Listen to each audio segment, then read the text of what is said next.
ACES, Adverse Childhood Experiences.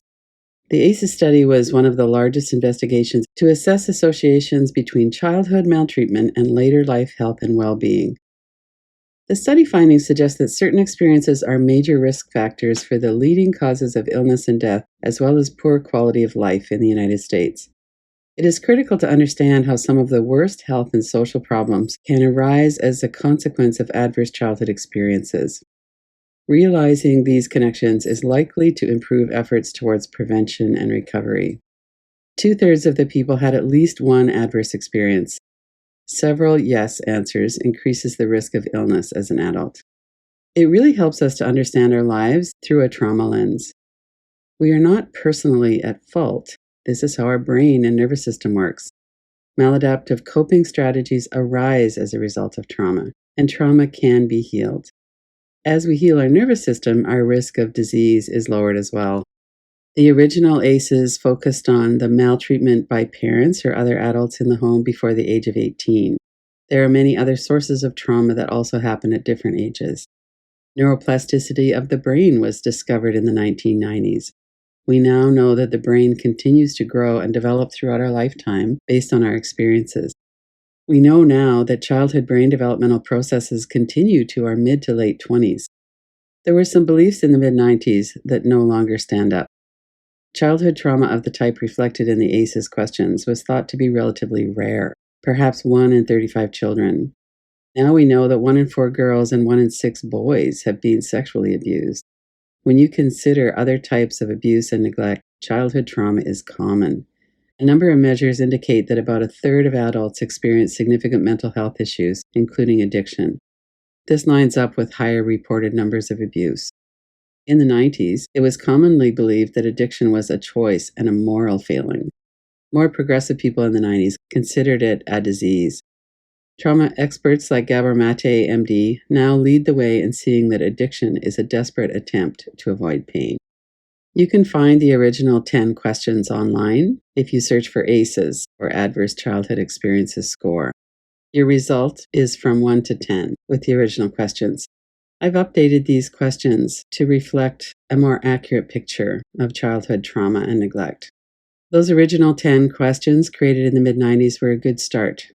As you are considering your answers to this, broaden your scope to include all of your significant adverse experiences.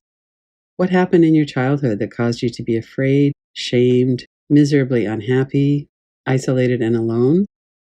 These are the experiences that cause our brain to fail to develop optimal neural networks for trust and connection, and that cause deep and lasting fear in our nervous system. Consider the impact of bullying at home, at school, in your neighborhood. You might also include, did a parent or sibling have a significant chronic or life-threatening illness or die when you were a child? Are you a member of a group who experienced shaming and/or discrimination due to race, economic status, physical disability or difference, gender, sexual orientation, or gender identity? Did your family move a lot, uprooting you from secure friendships? Did a significant friend move away, get sick, or die? Add your own significant experiences from childhood. Refer to credible sources to understand what your score means. High ACEs scores do correlate with many negative outcomes as adults, and healing is always possible.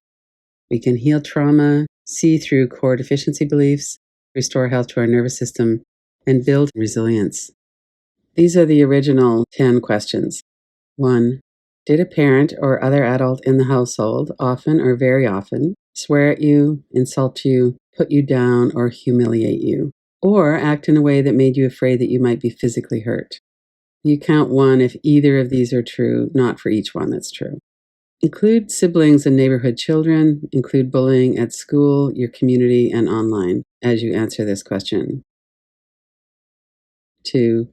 Did a parent or other adult in the household often or very often push, grab, slap, or throw something at you, or ever hit you so hard that you had marks or were injured? Include siblings and neighborhood children. 3. Did an adult or person at least 5 years older than you ever touch or fondle you or have you touch their body in a sexual way, or attempt or actually have oral, anal, or vaginal intercourse with you? Include siblings and neighborhood children unless it was peer-to-peer consensual exploration and you were not afraid or coerced to participate. 4. Did you often or very often feel that no one in your family loved you or thought you were important or special, or that your family didn't look out for each other, feel close to each other, or support each other? Update this to include emotional neglect by parents. The experience of feeling unloved leads children to believe they are fundamentally unworthy and unlovable. 5. Did you often or very often feel that you didn't have enough to eat, had to wear dirty clothes, and had no one to protect you? Or your parents were too drunk or high to take care of you, or take you to the doctor if you needed it?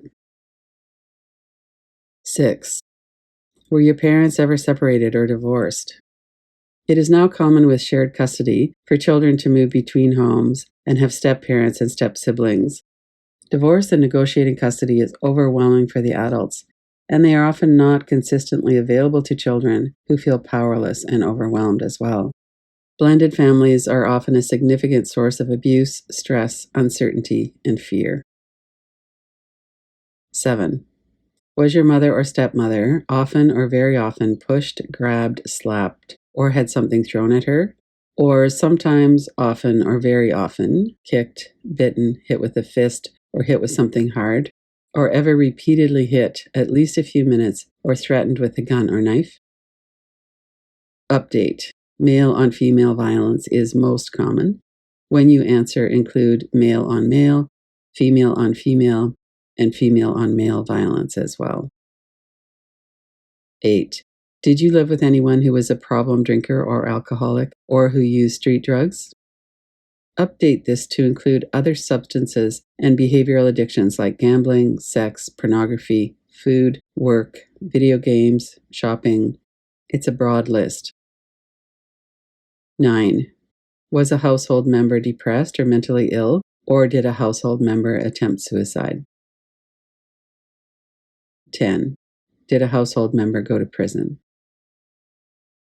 With the inclusion of these updates, the score out of 10 isn't as relevant. Reflect on your answers. Sometimes we can look back at a childhood and go, yeah, that person had a lot of trauma. Other times, emotional neglect, feeling like we're on our own without protection, is harder to see and still impacts us. The feeling of being afraid for our body, for our safety as a child, has devastating impacts on our nervous system, and it can last through life until we find a way to work with that and to heal.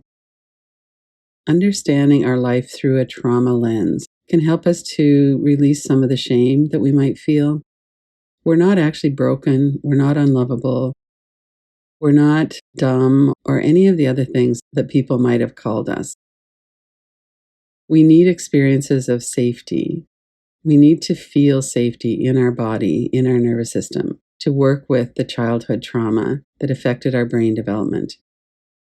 We might have spent our whole childhood building resources to protect ourselves and to make it through. And now, as an adult, we can start to build those neural networks for connection and trust. It starts with understanding, with compassion, with including ourselves as someone worthy of love and connection.